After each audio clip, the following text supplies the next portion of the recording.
fue un liqueo, se filtró la decisión del Tribunal Supremo sobre el tema del aborto y empezaron a especular y a buscar si era mentira, y todo fue confirmado cuando el presidente del propio tribunal pues entonces pidió una investigación para saber quién había cometido tal bajeza para él, y él quería encontrar los responsables.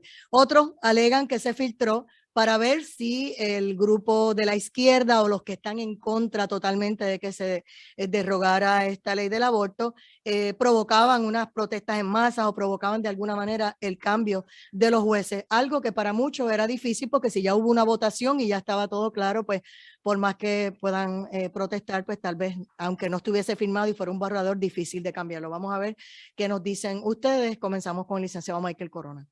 ¿Cómo ve esta decisión? La decisión es Dobbs versus Jackson Women's Health Organization. La opinión, o lo que aparenta ser la opinión del juez Samuel Alito, ya ha sido confirmada por el juez presidente Roberts como que es un documento auténtico. Lo que está condenando es que se haya filtrado sin salir toda la opinión. Es decir, por lo general hay una opinión de mayoría, hay opiniones de conformidad, hay opiniones disidentes, hay opiniones que están de acuerdo en ciertas cosas y en ciertas cosas están en desacuerdo. Y así siempre ha trabajado el Tribunal Supremo de los Estados Unidos. Así que lo que se condena es el precedente de filtrar lo que aparenta ser un documento auténtico antes de tiempo. Es altamente impropio. Los Marshals van a investigar esto de acuerdo a lo que ha dicho el juez presidente Roberts, y se va a averiguar quién es la persona, porque en esta era cibernética hay forma de averiguar. Pero ciertamente el que lo hizo con unas motivaciones malsanas que no son propias del sistema. El caso es un caso que tiene que ver con el debate eterno que ha habido aún después de la decisión de Roe versus Wade de 1973. Es un caso que posteriormente tuvo unas revisiones en el caso de Planned Parenthood versus Casey de 1992. Y básicamente lo que establece es que hay un derecho al aborto que proviene de un derecho a la intimidad, y cuyo derecho a la intimidad proviene a su vez de la cláusula de debido proceso de ley de la 14ª enmienda. Ese es el argumento de ese caso. El caso no se basa en cuestiones de igualdad de la mujer, el caso no se basa en otra cosa que no sea la cláusula de debido proceso de ley de la Constitución. La decisión, por lo menos la que ha salido hasta ahora, del juez Alito, Samuel Alito, dice que, primero que nada, el derecho a abortar no es un derecho reconocido en la Constitución, no está en ninguna parte de la Constitución, que no es un derecho que históricamente se ha reconocido, que es una de las cosas que ellos examinan, y da como ejemplo un derecho históricamente reconocido, el derecho a abortar, que de la segunda enmienda. Y dice, pues este derecho, llamado derecho a abortar, no es un derecho reconocido en la Constitución, que tradicionalmente los estados, la mayoría de los estados han criminalizado el acto del aborto históricamente, y que los estados, a pesar de la decisión de Roe versus Wade en el 73, los estados han seguido legislando para seguir prohibiendo el aborto o restringirlo más de lo que dice la decisión de Roe versus Wade. Y que el intento del caso de Casey del 92, de que ahora con este caso vamos a detener esta litigación, nunca tuvo éxito porque los estados seguían aprobando legislación que era contraria a la doctrina de Roe versus Wade, y que no le hacían mucho caso a eso y los casos seguían subiendo al Supremo. La definición, la opinión, si es correcta, es bien definitiva. Es decir, esto no es una opinión de un juez que está como divagando. Es decir, él habla en términos de que, mira, aquí no hay ningún derecho, cero. En un momento dice cero. O sea, no hay ninguna mención de ese derecho. Por lo tanto, lo que hace el caso es que dice, esto es una situación que le corresponde al legislador estatal decidir. Que era lo que habíamos discutido aquí hace unos meses, yo no sé si te acuerdas, Hilsa, y que yo había anticipado a base de lo que había oído del debate, el argumento oral de ambas partes, donde la administración Biden asumió la posición de que esto es todo o nada. Es decir, o dejas la opinión como está o la revocas completamente. Esa básicamente era la posición del Solicitor General, que es la persona que litiga el caso a favor del gobierno federal. Era todo o nada. Y el tribunal aceptó aparentemente el reto de todo o nada y dijo, pues nada. Así que devuelve a los estados. Puerto Rico históricamente, hasta yo creo el último código penal, convertía el aborto en un delito. O sea, el código penal del 74, por ejemplo, lo hacía un delito. Y Puerto Rico tradicionalmente, a través de su código penal, siempre ha considerado el aborto un delito. Sufrió unos cambios en el 2012, pero hasta ese momento, históricamente, en Puerto Rico el aborto siempre ha sido un acto ilegal. Así que no es que estamos, la razón que no se hacía valer era porque como estaba la decisión del 73, pues el Código Penal del 74 como que lo ilegalizaba, pero no lo utilizaba. Vamos a Pero ver. creo que la mayoría de la gente en Puerto Rico, esa es mi opinión, la mayoría de la gente en Puerto Rico está en contra del aborto y favorece un derecho limitado al aborto a las 15 semanas o a las 20 semanas, siempre con las excepciones que si está en peligro la vida de la madre o si hay una condición del bebé que puede ser peligrosa, pues se puede abortar. ¿Cómo lo ve el licenciado Miguel Hernández Vivoni? Sí, yo creo que el licenciado Corona ha explicado muy bien el histórico del caso de Roe versus Wade. Por más de 49 años y medio, este caso ha sido el caso referente para los derechos de la mujer, específicamente el derecho fundamental, como él ha explicado, que la mujer tiene derechos sobre su cuerpo y decidir si termina o no termina un embarazo. El caso de Roe versus Wade había dividido en 3 etapas ese derecho. Los primeros 3 meses hay un derecho absoluto para hacerlo. Luego de eso, habían 3 meses donde había unas excepciones y se podía regular. Y el último trimestre que se podía poner que no se podía abortar la mujer.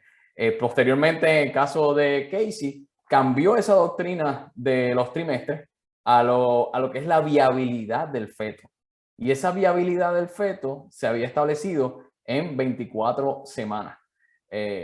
Posterior a eso, hemos visto no solo legislaciones a nivel de los estados, sino también en el 2007 hubo una legislación aprobada en el Congreso y firmada por el entonces presidente George Bush, para prohibir específicamente cuando se hacían procedimientos que eran similares a un proceso de parir. Y eso lo criminalizaba y fue mantenido por la Corte. Y vimos durante todos estos 49 años y medio cómo la Corte, el Tribunal Supremo, ha ido modificando su visión sobre este asunto. En términos de la administración, hoy inmediatamente el líder de la mayoría en el Senado, Chuck Schumer, ha dicho que va a aprobar la legislación ya aprobada en la Cámara para poder mantener ese derecho fundamental de la mujer y que el presidente de los Estados Unidos lo estará firmando. Veremos qué suerte tendrán en un Senado dividido por la mitad y obviamente con los distintos poderes que tienen los senadores para poder retrasar un tipo de legislación como esa. Algunos, hay muchas interrogantes. ¿Qué va a pasar con todas estas clínicas de aborto que dependían del gobierno y de los fondos que llegaban en masa? Número 2, como ahora va a pasar el poder a los estados de decidir, pues me imagino que algunos van a mantenerse bien restrictivos, como lo han hecho hasta ahora, por ejemplo, Texas o Florida o 2 o 3, pero entonces habrán otros que van a permitir el aborto abiertamente y a lo mejor van a liberalizarlo más, dependiendo del político de turno. Y lo otro es el boxeador en Puerto Rico, cuando ocurrió el asesinato de la muchacha que estaba embarazada. Le impusieron pena, o sea, le van a imponer pena por los dos, o sea, y le erradicaron cargos por el bebé y por ella. Entonces muchas mujeres decían, no, es que es el derecho, yo soy la que tengo derecho sobre ese cuerpo que está dentro de mí, porque eso está dentro de mi cuerpo, y se les decía, no, médicamente no, tú eres un ente y el bebé es otro. Y eso ha sido la batalla campal que todavía está la gente escribiendo por las redes sociales como loco, porque pues algunos se sienten indignados, otros están celebrando la decisión. ¿Qué opinan ambos?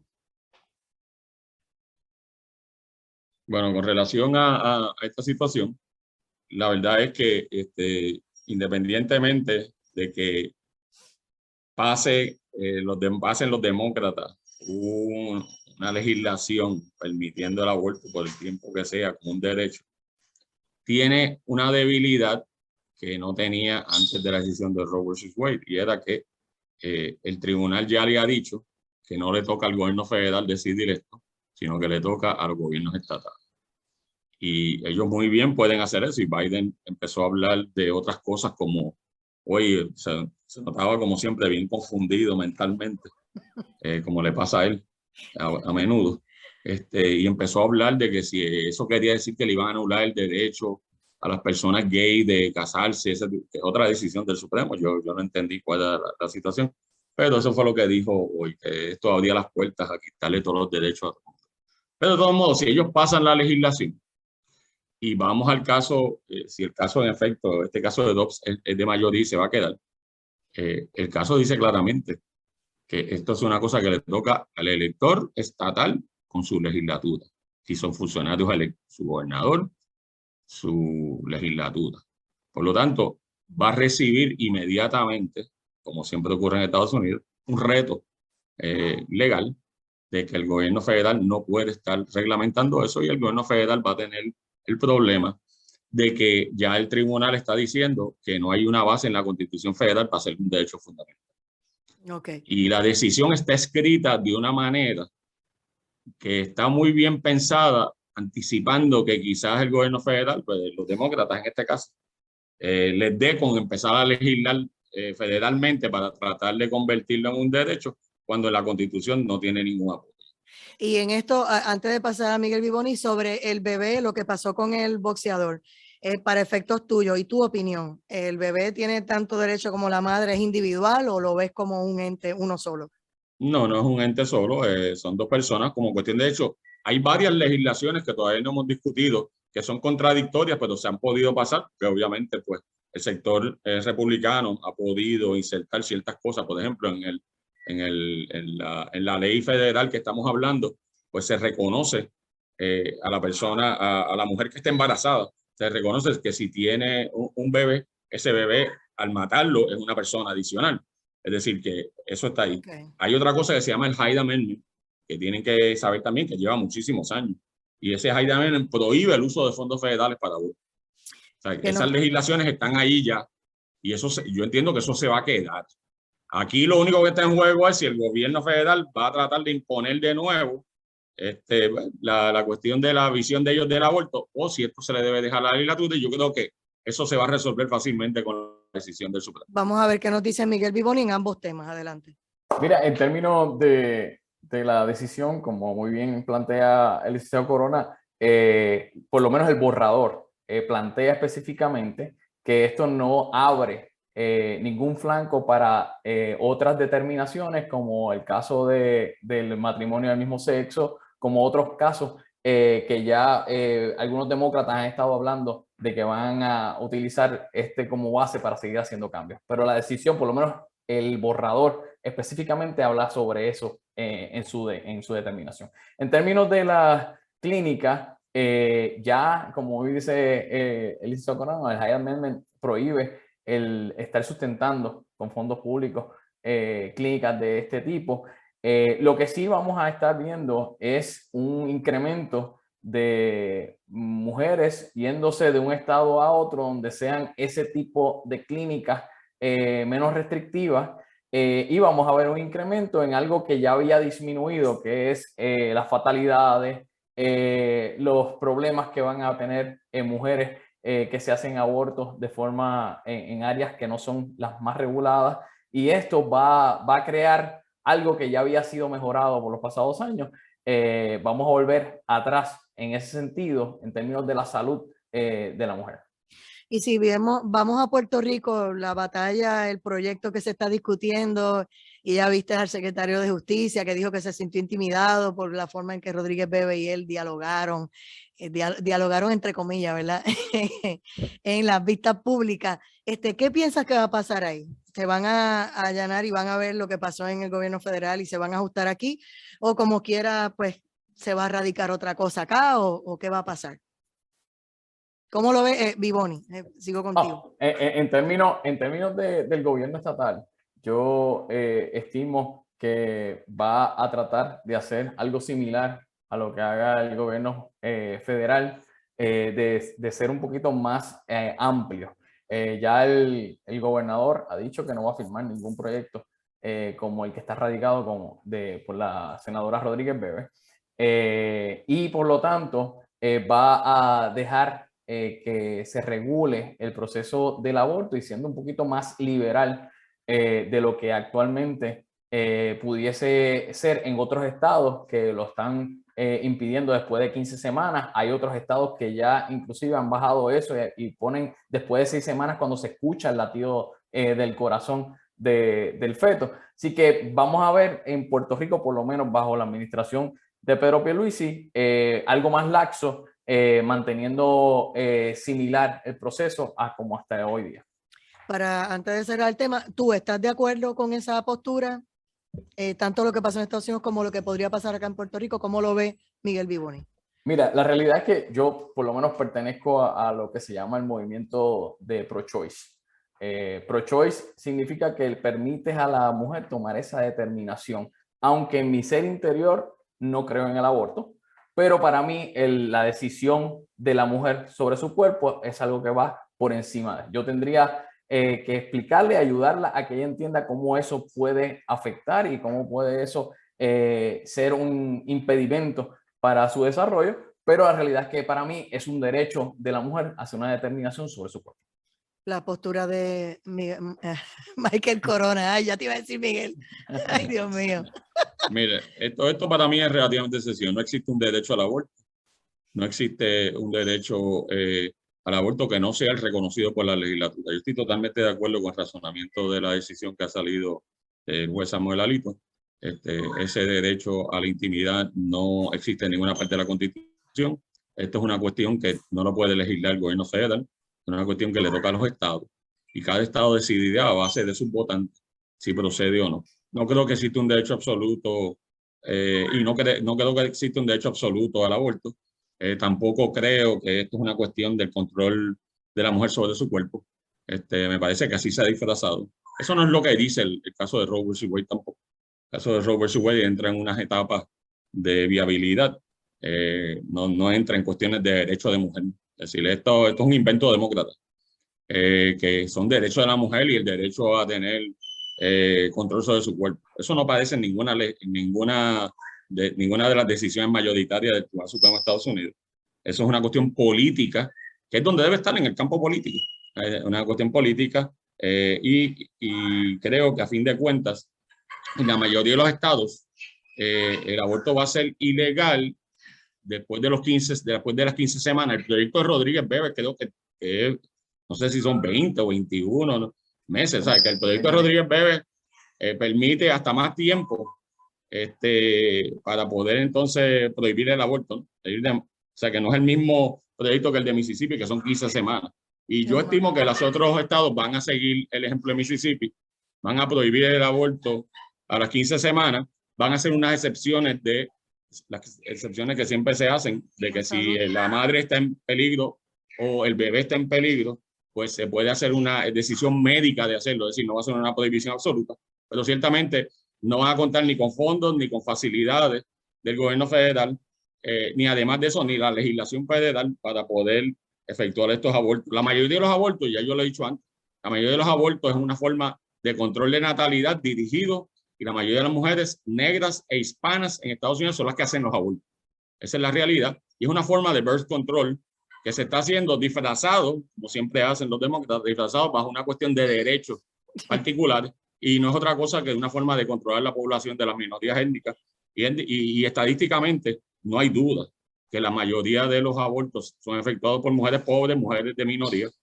Y es parte de la tradición demócrata de los eugenics, que viene desde principios del siglo XX, con Margaret Sanger, de controlar la población, especialmente las poblaciones que pueden ser consideradas peligrosas para ellos, que son las poblaciones de minorías étnicas. Este es el mismo grupo que se va a ver afectado en el momento en que se haga esta decisión sea final y firme, las mujeres pobres, las mujeres de minoría étnica, que no van a tener los recursos y obviamente van a estar accediendo a otras áreas ilegales para poder hacerse ese procedimiento. Esos son los que van a haber pobres. Pero esto va a estar muy interesante porque vas a abrir el debate en Puerto Rico y en Estados Unidos para que la gente tome una posición clara y contundente. Aquí muchos se escudaban detrás de las decisiones para no tomar postura. Y hoy día los votantes, como bien dice Michael, van a tener la oportunidad de ver quién realmente los políticos no se van a poder esconder, sí, van a tener que votar y van a hablar. tener que tener una determinación y una postura correcta. Definitivamente.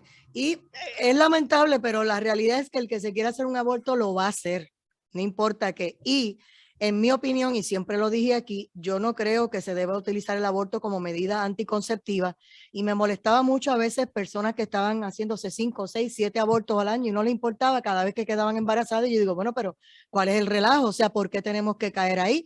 Bueno, pues entonces miren dónde estamos ahora, que ahora si de verdad la que lo necesita, ojalá que sea por cuestiones médicas, porque de otra manera va a tener que usar los métodos de antaño para hacerse aborto y algunas perderán la vida en el proceso. Vamos a una pausa y regresamos en breve. Esto es Directo al Punto. Radio. Recuerde que para participar en el programa Directo al Punto, los números de teléfono a marcar son el 787-759-9111 y el 787-689-0050. Y regresamos a Directo al Punto. Soy Adaitza Cortés y estamos en el panel Demócratas versus Republicanos. Voy a tomar el proyecto de Nidia Velázquez y la comisionada residente, porque creo que podría tomar menos tiempo. Para los estadistas, lo más importante es el ideal. Le puedes hablar de lo que sea, administrar la colonia y todo lo que tú quieras, y lo que quieren ver es que le adelanten su ideal. En este caso, algunos están frustrados, se sienten que no se ha hecho la máxima expresión, que estando el presidente, gobernador, Cámara, Senado, Congreso y allá también en Estados Unidos y aquí, todos demócratas, no se ha adelantado la estadidad.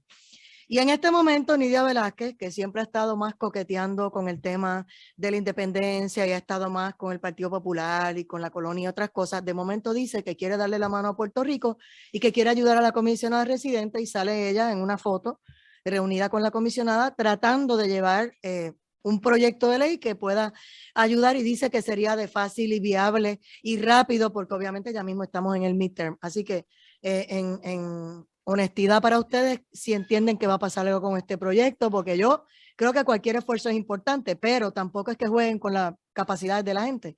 ¿Qué opinan ambos?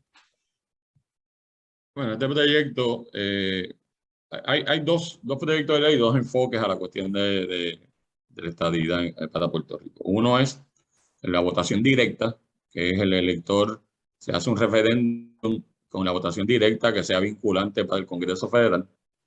Y cada uno sale a las urnas y vota, y a base de la mayoría, obviamente las minorías piensan que debe ser una supermayoría porque obviamente les conviene y ellos saben que ellos son minoría y no van a llegar nunca más del 50%. Pues entonces ellos argumentan eso políticamente. El otro proyecto es un proyecto que es el de Nidia Velázquez, que es el proyecto básicamente de los populares independentistas para poder seguir prolongando la colonia. Y consiste en una asamblea constituyente que le encanta mucho a los independentistas y a los populares, porque ellos son minoría. Y la asamblea constituyente es un mecanismo para poder hacerse pasar como mayoría cuando son minoría. Y es una votación indirecta. Usted elige unos delegados. Esos delegados, a su vez, van a una asamblea constituyente, como hicieron con la Constitución de Puerto Rico. Y entonces ellos deciden qué es lo que hay que hacer. Y es una votación indirecta, que también se usa democráticamente en muchos países y se utilizaba muchísimo, se usa todavía en Estados Unidos con relación al presidente de Estados Unidos. Es una votación indirecta, no es una votación directa como sería la Cámara de Representantes y el Senado Federal. Bueno, ese es el debate hasta ahora. Obviamente, cuando usted empieza a oír hablar a la oposición de autodeterminación, usted sabe que es un popular o un independentista, porque eso lo que significa es que nosotros decidamos aquí primero, y si no nos ponemos de acuerdo, pues se queda la colonia.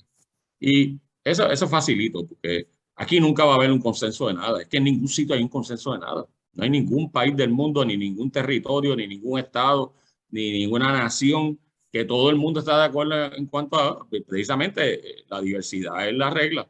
Aquí tenemos que hablar de mayoría. Y para mí, mayoría es 50+1. Eso es sencillo. Si más de la mitad de las personas votan por la estadidad, que ha pasado ya en los distintos referéndums, pues entonces hay una petición al Congreso para entrar a la estadidad.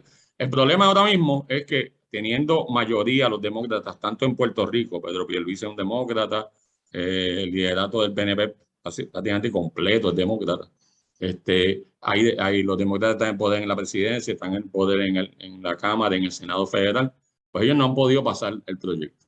Y entonces, a uno de los delegados, creo que a Ricardo Rosselló se le ocurrió, vamos a hacer un híbrido y añadir y poner los dos. Eso no va a trabajar tampoco.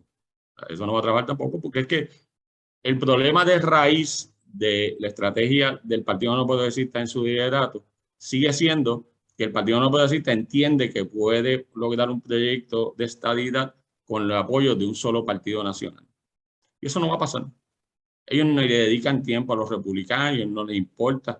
Ellos se creen, y ese proyecto se va a colgar. Se va a colgar porque en noviembre, si usted no hace, esto contrario a Puerto Rico, si usted no hace nada políticamente en el Congreso en los 2 años, después de tener un Congreso nuevo, y va a empezar un Congreso nuevo ahora en el 2023, en enero, si usted no hace nada en esos 2 años, el proyecto se cuelga. Se va a colgar el proyecto de Nidia Velázquez, se va a colgar el proyecto de Jennifer González, y vamos a volver a lo mismo. Porque aquí el único proyecto que pasó fue el proyecto Young, que pasó milagrosamente en la Cámara de Representantes con apoyo bipartita. Habían votos republicanos y votos demócratas, más demócratas que republicanos, pues habían de los dos. Y entonces el proyecto lo mataron en el Senado, cuando la oligarquía puertorriqueña, que siempre está circulando por ahí y como que no dice nada, pero a la misma vez controla todo, decidió que ellos valoraban más ellos no pagar impuestos federales que la estadía para Puerto Rico, que siempre ha sido el apoyadero. Y ellos decidieron, pues, a través de sus contactos, pues, detener de alguna forma el proyecto en el Senado, y ahí quedó el proyecto. Ese problema todavía existe. El problema de la oligarquía todavía existe. Hay un problema adicional, que el PNP es un partido que se enfoca en un solo partido, que es el Partido Demócrata, que va a ser minoría a partir de noviembre, porque van a perder, yo entiendo, la Cámara y el Senado, así que no pueden contar con los republicanos, porque si usted no hace trabajo político, usted no puede contar con un partido nacional. Eso es así de sencillo. Así que este proyecto se colgará en su momento. Miguel Hernández Vivoni, ¿qué piensas de esto, de este trato que están tratando de hacer la comisionada residente Jennifer González y Nidia Velázquez? Mira, como bien dijo Michael, existen 2 proyectos en el Congreso ahora mismo. El proyecto HR 1522, que es de la autoría de la republicana congresista de Puerto Rico, Jennifer González, y el demócrata Darren Soto. Es un proyecto que tiene tanto firmas demócratas como republicanos. Tiene apoyo bipartita y ha superado por mucho los auspiciadores que tiene el proyecto de Nidia Velázquez.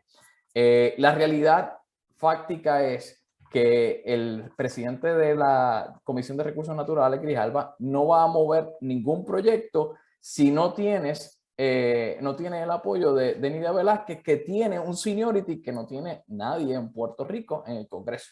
Y obviamente eso es lo que da el tú tener todos los poderes como un Estado. Eso Grijalva no se lo haría a Puerto Rico siendo Estado, no le pagaría un proyecto a un representante porque sabe lo que son repercusiones. Pero como lo que tenemos es una comisionada residente que no tiene el poder del voto, pues puede hacer ese juego. Así que lo que ha visto la comisionada es poder tener un proyecto de consenso para mover el asunto, sacarlo de la comisión actual de recursos naturales, y obviamente el líder demócrata de la Cámara, Steny Hoyer, había dicho que quiere también un proyecto de consenso. Así que en ese asunto se está moviendo. La pasada semana la comisionada residente el fin de semana dijo que está próxima a finiquitar este acuerdo con la congresista Nidia Velázquez y poder sacar ese proceso. Coincido con Michael en términos de que no va a haber una votación en el Senado. Quizás pueda pasar el sedazo en la Cámara, no va a pasar en el Senado, y de los republicanos lograr el control de Cámara y Senado como pronostica Michael, pues obviamente el asunto de Puerto Rico no se moverá porque los republicanos nunca han querido moverlo. Así que en ese sentido no veremos acción por parte del Partido Republicano si llegaran a tener control de Cámara y Senado a partir de enero del 2023. Esto siempre ha sido un juego, ¿verdad? Porque ambos dicen que no los quieren Allá dice, los demócratas se han reído de nosotros, Joe Biden le prometió a la gente, vota por mí, que yo los voy a ayudar a la estadidad, y después ayudó más a Washington que a nosotros, y anyway, estamos quedados los dos, Washington y Puerto Rico.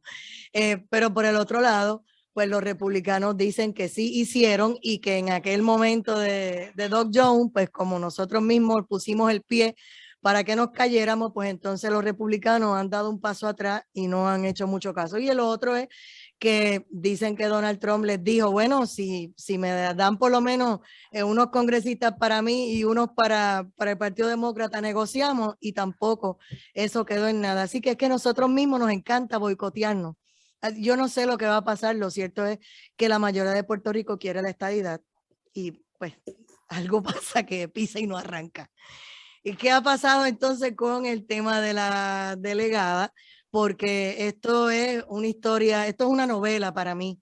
El escuchar todo tipo de versiones de si le quitan el cheque, de que si no se lo quiten, de que si es empleada del gobierno, que si es empleada del pueblo porque el pueblo la eligió y que no la pueden tocar, etcétera, etcétera. Michael, yo sé que eres el representante legal de ella, así que te doy el privilegio que me digas el estatus en este momento, qué rayos está pasando, y obviamente la opinión de Miguel Hernández Vivoni, lo que quiera decirnos sobre el tema. Adelante. Sí, obviamente, pues tengo que decir porque yo obviamente estoy de un lado de Elizabeth Torres porque es mi representada y es evidente. La mera duda ofende. Yo no me voy a cantar aquí de imparcial. Así que no soy imparcial.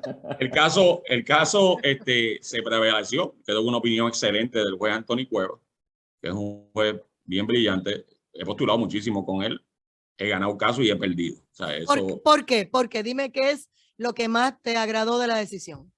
Bueno, toda la forma que está escrita la decisión es bien sólida desde el punto de vista legal, bien sólida y entra al punto que es la esencia de esto. ¿Cuáles son los deberes de los delegados? Y segundo, cómo el tribunal puede entrar a decir si alguien exigió la estadidad correctamente o no, sin existir un reglamento y ni un parámetro. Básicamente esa es la decisión. Así que el juez va a tener que decidir, bueno, a mí me gustó esta gestión, no me gustó la otra, y los jueces no están para eso. Lo que ha sucedido entonces es que el secretario de Justicia, Domingo Emanuele, primero dijo que estaba considerando apelar, y creo que ayer dijo que va a apelar. Así que ellos van para el Tribunal de Apelaciones. El Tribunal de Apelaciones, contrario al Tribunal de Primera Instancia, no es un tribunal de ver el caso como lo vimos allí con argumentos frente a los jueces, sino que es un tribunal de papeles, es decir, de documentos. Usted somete documentos, la otra parte somete documentos, el tribunal decide. Así que ellos van con eso. Pero entonces surge en la opinión pública una serie, y quiero ser bien diplomático en esto, una serie de disparates jurídicos que siguen repitiendo los analistas del PNP. Y no estoy diciendo los analistas estadistas, los analistas del PNP, que son distintos a los analistas estadistas. Y mira la teoría que ellos se acaban de inventar. Pues es que se han acostumbrado a gobernar por orden ejecutiva y se les ha olvidado de lo que es la democracia republicana. Ellos dicen que Pierluisi mañana puede decir, si le da la gana, tú te quedas en el puesto, yo te voy a quitar el salario, que el salario lo pone la legislación. Así que te quedas en el puesto, pero sin salario, porque yo decidí unilateralmente que tú no usas los fondos públicos correctamente y por lo tanto yo como emperador de Puerto Rico, de la colonia, yo te voy a quitar el salario. O sea, yo oyendo abogados decir eso, yo la verdad que estoy bien, me extraña mucho, estoy bien sorprendido que ciertos abogados, yo no sé si faltaron la clase de derecho constitucional o sea, no sé lo que pasó aquí, porque la política les ha nublado la mente, no sé. Entonces, oí a un abogado diciendo, él puede hacer eso porque ya el tribunal determinó que es una cuestión política. Y esa confusión mental que hay entre algunos es una cosa bien grave, especialmente si son abogados del PNP, o sea, que supuestamente son estadistas. Mire, si usted le quita el salario a una persona, a un funcionario electo, o el voto directo, primero, el gobernador no tiene autoridad ninguna en la ley para quitarle el salario a nadie de los delegados. O sea, no tiene. El único funcionario que aparece aquí que puede mandar es el secretario de Justicia. Así que yo no sé de dónde sale ese poder del gobernador para quitarle el salario a Elizabeth Torres. Pues eso no existe. Y segundo, si usted le quita el salario a un funcionario electo por el pueblo, usted no ha hecho un acto político, usted ha hecho un acto de despojo de derechos adquiridos y eso va de cabeza al tribunal. O sea, esto no es un acto político. Así que hay gente que todavía no entiende lo que es la doctrina de abstención por cuestión política. La doctrina de abstención por cuestión política No es que porque es una cosa política, los políticos pueden hacer lo que les dé la gana. Y esto es una clase que se da en el primer semestre de la Escuela de Derecho. La doctrina de cuestión política sencillamente es lo siguiente. Si llegas a un punto donde el tribunal no tiene ningún parámetro, ni dado objetivo, ni reglamentos, ni la ley lo auxilia, el tribunal no se puede poner, por cuestiones de prudencia y por cuestiones de justiciabilidad, no se puede poner a hacer un análisis que es puramente subjetivo político, de si un político está haciendo el trabajo antes de que se le vence el término. Eso es así de sencillo. Déjame preguntarle a Miguel Hernández Vivoni. Es difícil porque ambos son estadistas. Obviamente, tú más cerca del PNP, él está peleado con el PNP, pero cuando uno ve este tipo de cosas es preocupante, ¿verdad? Porque esa delegación, la gente votó y puso todo su empeño en que salieran a luchar por la estadidad a tiempo completo y que fueran a Washington e hicieran un trabajo. Elizabeth está desde Puerto Rico, no está trabajando alegadamente por adelantar la causa de la estadidad desde la manera en que alegadamente se dijo que se iba a hacer y por lo que se le iban a pagar. Y entonces, por el otro lado, dice el licenciado Corona, es que no hay ningún reglamento que decía cómo era que tú ibas a defender la estadidad y quién era el mejor defensor, si el que iba a Washington o el que hacía las llamadas por teléfono desde Puerto Rico, etcétera, etcétera. O sea, toda esta historia, ¿cómo lo ve Miguel Hernández Vivoni? Porque esto no está fácil. Mira, o sea, la pelea entre estadistas, a mí por lo menos lo que digo es que no está fácil escuchar todos los planteamientos habidos y por haber. La gente se está matando. Coincido contigo. A mí no me puede gustar Elizabeth Torres, la forma en que hace las cosas, pero no necesariamente eso significa que no está cumpliendo con la ley 167. Quizás yo estoy incómodo como estadista y como PNP, como ella se ha referido quizás a compañeros de partido o al gobernador, pero volvemos, no necesariamente está incumpliendo con la ley 167. La ley 167 lo único que habla de los deberes de los delegados en el artículo 8 es juramentar que va a defender el mandato del 3 de noviembre de la estadidad, de que favorecieron la estadidad. Y segundo, que va a trabajar a tiempo completo en eso. Ella siempre ha dicho que es estadista. Ella ha dicho que hace su trabajo. Obviamente que se ha encontrado con unas barreras en Estados Unidos, en el Congreso, que otros delegados también lo han dicho, no solo ella, lo han dicho otros delegados que se han encontrado con barreras. Y el trabajo ya lo está realizando desde Puerto Rico. Así que es un poquito difícil. Y obviamente el otro deber es radicar un informe cada 90 días. Así que es un poco difícil para el Estado, específicamente para el secretario, y lo veo, como dicen, cuesta arriba, que un tribunal, tanto el apelativo como el Supremo, pueda buscar alguna forma de despojar a la delegada de su posición. En términos de lo que es el sueldo, coincido con Michael, eso es un derecho adquirido. Que el gobernador pueda decirle a Prafa que no le pague, lo puede hacer, pero es ilegal hacerlo. Que lo puede hacer, pero es ilegal. Así que en ese sentido tiene que tener mucho cuidado las expresiones que se están haciendo y se están virtiendo, porque, como te digo, no me gusta Elizabeth Torres, tengo mis diferencias con ella, pero fue electa con la mayoría de los votos y obviamente hace su trabajo como ella entiende mejor y sin unos parámetros que no han sido definidos por la ley para poder llevar a cabo esa encomienda. En esto se parece a mí porque yo he dicho que a mí no me agrada Elizabeth Torres, más sin embargo dije que este caso lo iba a ganar de calle y pues dije previsible la decisión y hasta le escribí a Michael felicidades, sabes que iba a ganar, pero o sea, porque ¿qué uno queda? Pero realmente no me gusta su estilo y yo pues también igual las canto como las veo, pero hay veces que uno no puede ser canalla y eso es lo que pasa en la política, que la gente no sabe separar una cosa de la otra y una cosa es tú decir no me agrada fulano, mengano, es lo mismo que yo digo de Pierluisi, a mí no me agrada ahora mismo el estilo de cómo está gobernando, soy estadista, estoy totalmente en desacuerdo de muchas de las políticas que está implantando porque me parece que son más tirando a la izquierda tipo socialista y no me parece que para eso fue que se les coge, pero esos son otros 20 pesos. No le digo a nadie cómo votar ni qué hacer. Yo hablo de mí, que soy un solo voto. O sea, yo sé que, o sea, eso es lo que hablo. Y entonces yo creo que esto que ustedes están haciendo es importante. Una cosa es decir, no me agrada, no me gusta ese estilo, no votaría por ella, no la respaldaría para ningún puesto. Y otra cosa es decir que ella no está diciendo la verdad.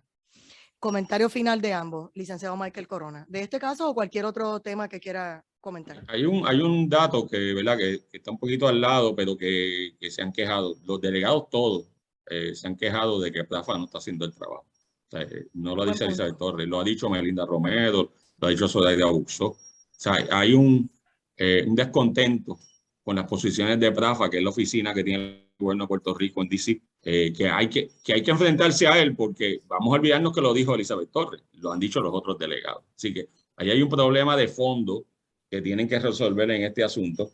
Me parece a mí que la estrategia que tienen está equivocada, pero hay unos términos que cumplir y unas cosas que tienen que hacer, pero yo estoy convencido de que los delegados no son los delegados del PNP, los delegados son delegados de la estadidad. Debe haber más diversidad dentro del grupo desde el punto de vista político. Creo que los que están allí son todos de un solo partido, con excepción de Elizabeth Torres, el Partido Demócrata. Y tiene que haber otra forma de hacerlo. Me parece Zoraida también es republicana. Sí, la que no es republicana es Jennifer González. Estaba mencionando Miguel. Ella no es republicana porque ningún republicano va públicamente a decir que Donald Trump, ella no lo apoya. Mira, puede ser candidata a la gobernación, está quieto, está por ahí, pululeando por ahí. Y diciendo, primaria, para terminarle, para darle unos minutos a Miguel, y diciendo que él apoya a Stephanie Murphy, apoya a la otra candidata demócrata. Ella lo que apoya son candidatos demócratas. Mire, el que apoya un candidato demócrata en Estados Unidos es un demócrata. Aunque usted quiera dar la impresión que usted es republicano para llenar ese vacío, para decir, tenemos de los dos. Ella es demócrata y no tiene absolutamente nada de republicano en su ideología. Pero le dejo a Miguel para que haga. Miguel Hernández Vivoni, cierro contigo. Bueno, mira, la realidad es que Jenny fue presidente del Partido Republicano y ha estado dando la batalla ya con varias iniciativas del Partido Republicano. Pero obviamente entre republicanos se entienden. Allá Michael que vaya y pelea a nivel nacional con ella. Estamos atrás en la lucha con la estadidad. Mira, la realidad es que hay que reenfocar a la delegación. Hay que reenfocarla, hay que buscar distintas alternativas. O sea, tú refieres dejar la pelea y ponerse a trabajar. Es que tienen que dejar, ya Elizabeth Torres, mire, dejen eso a un lado, reenfoquen a la delegación, hagan los esfuerzos, metan el dinero necesario, los esfuerzos y los recursos y dejémonos esta pelea boba porque realmente no nos va a llevar a nada y lo que va a seguir es deteniendo el impulso de la estadidad porque lo que van a decir, mira, si es que entre la misma delegación no se ponen de acuerdo, así que ¿qué rayos va a tener Puerto Rico allá una buena representación? Y te pregunto a ti como demócrata cuando él dijo que van a barrer y que olvídate que ustedes no van a quedarse en el poder, realmente en tu interior, ¿cómo ves la cosa? Porque yo sé que tú has viajado también y has estado dialogando con tu gente. ¿Crees que va a haber esa barrida? Es un reto grande para los demócratas. Es un reto grandísimo esas elecciones. Ha habido muchos issues contra la administración. La administración Biden ha tenido unos aciertos que no ha podido llevar al pueblo para que se entienda y lo que ha sobresalido obviamente son los desaciertos que han sido muy grandes, específicamente cuando se salió de Afganistán, el problema que ha tenido en términos de la inflación y otros asuntos que realmente va a ser retante poder mantener ese control del Congreso en las elecciones de noviembre. Un abrazo, Miguel Hernández Vivoni, licenciado Michael Corona. Hasta el martes que viene en el panel Demócratas y Republicanos. Y nosotros regresamos en breve, amigos. Esto es Directo al Punto. Saludos a ambos. Saludos, bye bye. Buenas noches. Escuchas Guapa, la cadena de noticias de más sólida señal en todo Puerto Rico.